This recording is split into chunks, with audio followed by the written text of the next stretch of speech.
Howdy folks, and welcome back to World of Warships with Rear Admiral Jingles, and today we have double tab here in the French Tier 9, technically I suppose premium, battleship, the Jean Bart, in the type of battle that you just really don't see anymore since the Commander Skill Rework and the rise to dominance of the Deadeye skill, which basically encourages battleships to all stay on the map border shooting at everything at extreme range, although prior to the rework it wasn't exactly unusual to see battleship players doing that anyway, and you could always identify them after the battle by their position right at the bottom of the team list on experience earned and damage done. But the Commander Skill Rework and the introduction of the Deadeye skill has kind of flipped that situation on its head, rewarding battleship players who stay as far as possible away from anything dangerous with increased accuracy and big damage numbers.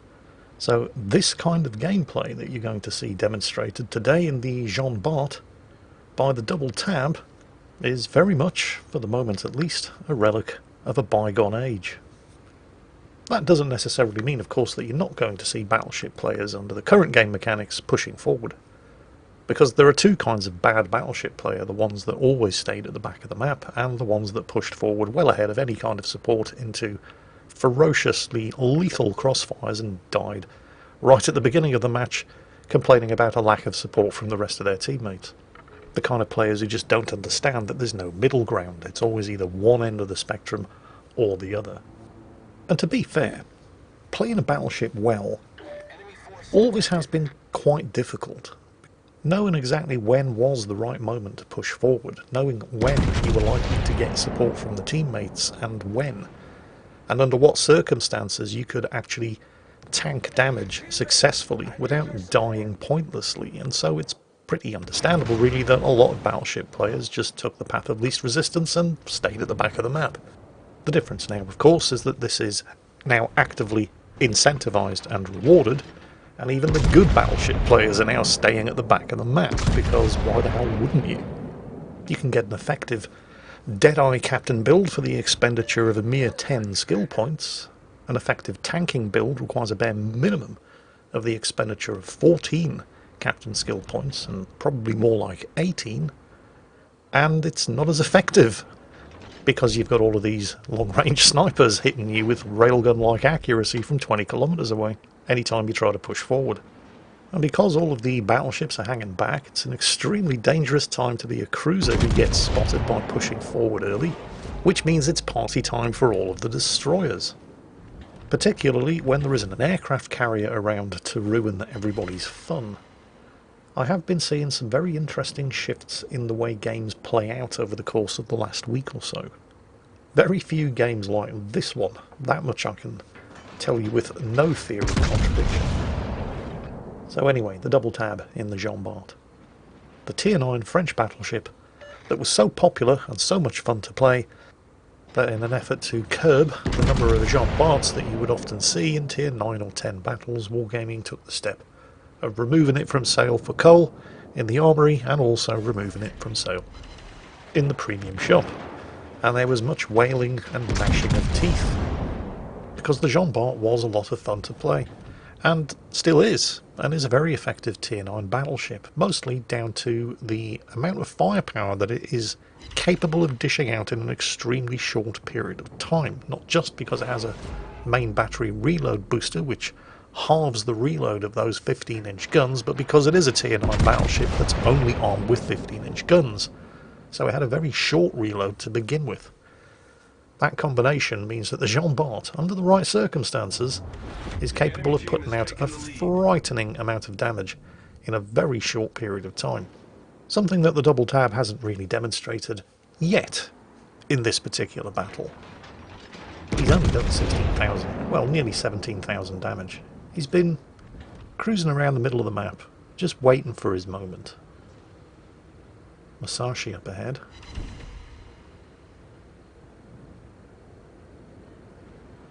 Given a flat broadside.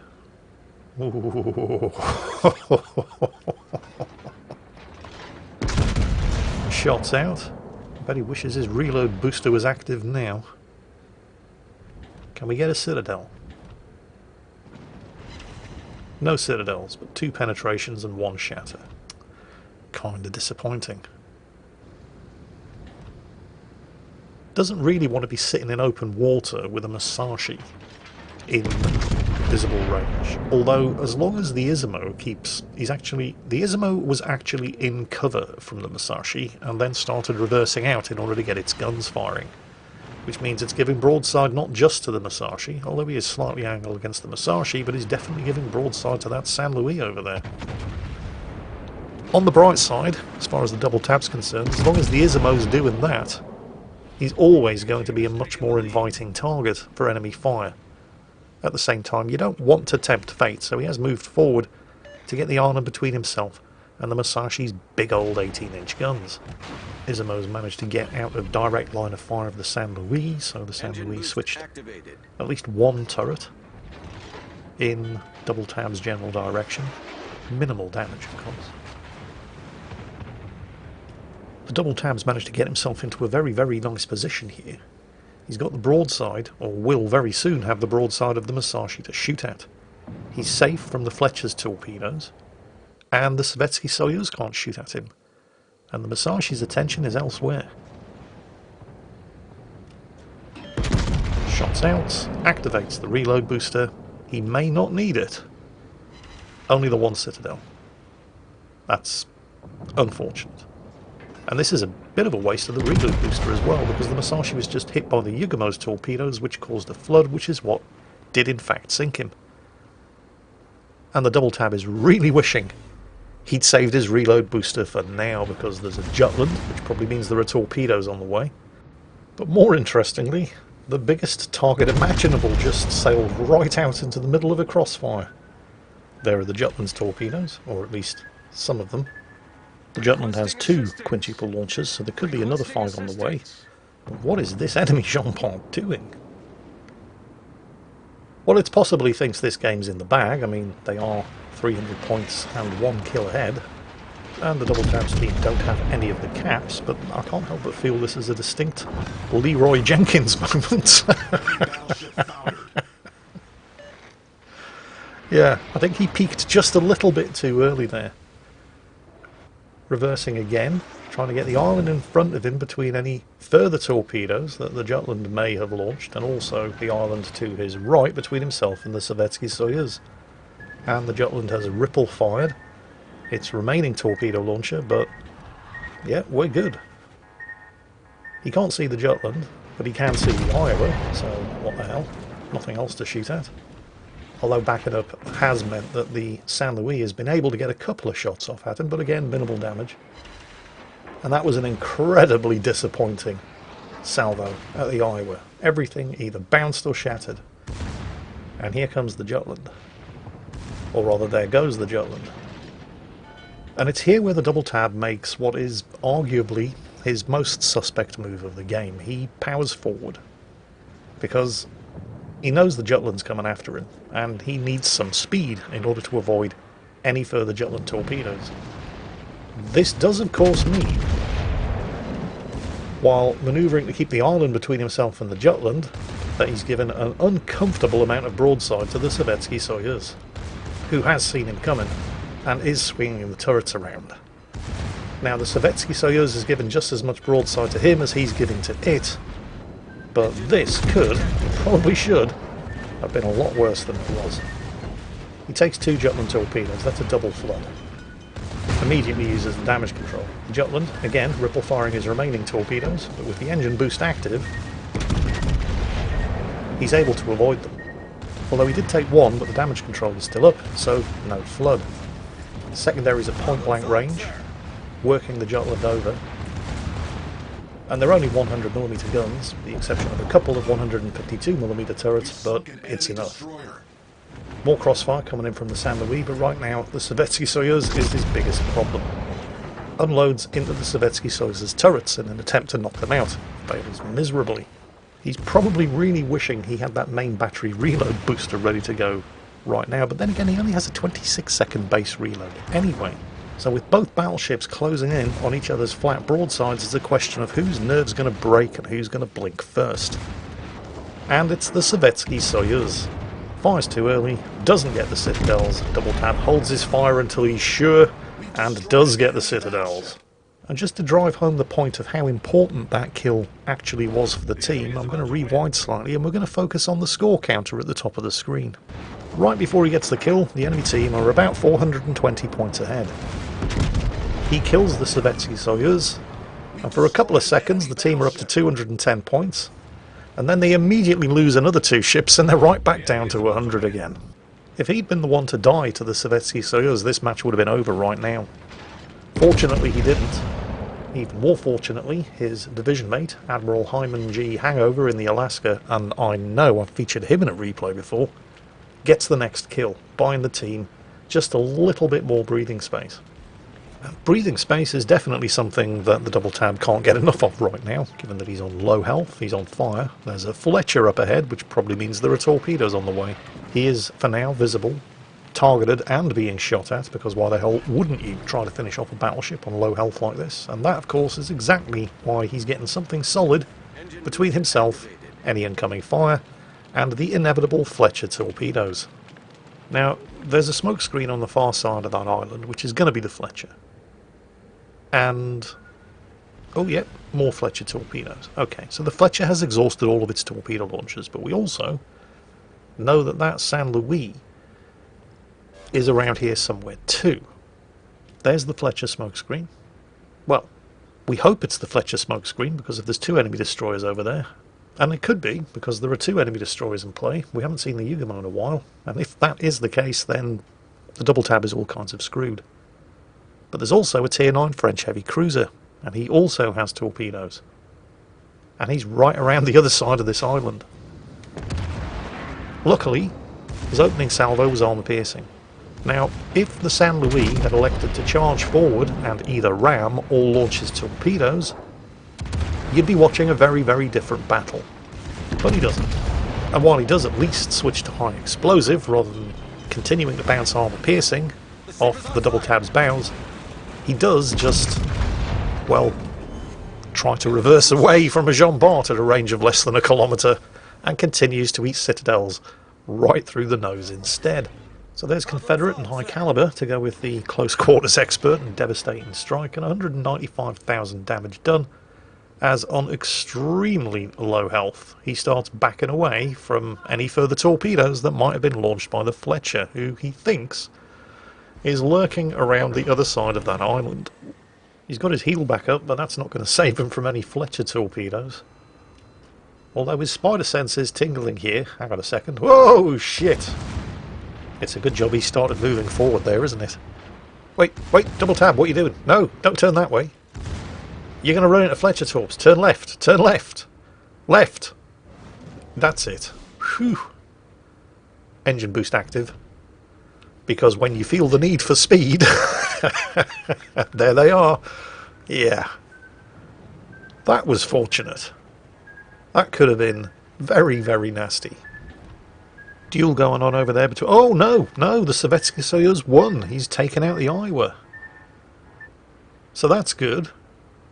I mean, the team aren't exactly ahead. They're still trailing by 200 points. But they do have 2 of the caps. And they do have a very slim 1-kill lead. Having said that, though, we're looking at a pair of extremely low-health battleships and a half-health Fletcher against 2 enemy destroyers, one of whom, the Yugomo, appears to be determined to finish off that Sovietsky Soyuz. There goes his torpedoes. Now the 2 Fletchers are exchanging shots with each other, which is a fight that the friendly Fletcher should win because he's got vastly more health. And the enemy Yugomo is actually risking getting spotted in order to try to set a fire and finish off the Sovietsky Soyuz. He's got more torpedoes in the water. Friendly Fletcher launching torpedoes against the enemy Fletcher. Oh, that's not good. The Sovietsky Soyuz has gone down. So the enemy team have a 400-point lead. Nearly. They still only have 1 of the caps. And it's 2 on 2. But it's 2 destroyers against a Fletcher and a battleship that doesn't have hydro. And the Yugomo is flipping Bravo. There's the Fletcher. Oh, you really did not want to get spotted there, Mr. Fletcher. Yep, that's not a mistake you're going to make twice. Okay. On the bright side, that's bought them some more time. And it's also the Kraken Unleashed. On the other hand, with just over 5 minutes of this game remaining, with 2 caps, and the Yugumo has stopped trying to cap, so that's quite interesting. But with 2 caps, there isn't enough time remaining for them to win on points. So this is very much that Yugumo's game to lose. Now, the double tab makes a very, very brave decision here. He tells the Fletcher to go for capture point Charlie. Which makes sense, because they're going to need time. And he's going after the Yugumo. And he's a battleship. And he doesn't have hydro. I think under the circumstances it might have been better if he'd gone for Charlie. Because he is a fast battleship. And he does have an engine boost active. And the Fletcher had gone hunting the Yugumo. Now the Yugumo has the stealth advantage over the Fletcher, but the Fletcher is much more able to dodge Yugumo torpedoes. But that's not what's happening. Instead the situation's reversed. The Fletcher is going for Charlie, denying any further points to that enemy Yugumo. There's less than 4 minutes remaining. Now with 3 cap circles, it's possible, we're going to see, that they can win on points before the match timer expires, which means the Yugumo has to either start flipping some caps in order to stay in the points game, or sink somebody. And he is flipping alpha. The thing is, he's also almost... Wow, did you see that? He hit him. Did you see that? He fired blind into the middle of the cap and got a defender ribbon. Holy shit, I've never seen that happen before. It's like artillery firing blind into a cap circle and getting a reset in World of Tanks, which is far more common. But the cap circles in World of Warships are a lot bigger. And holy shit, look at that.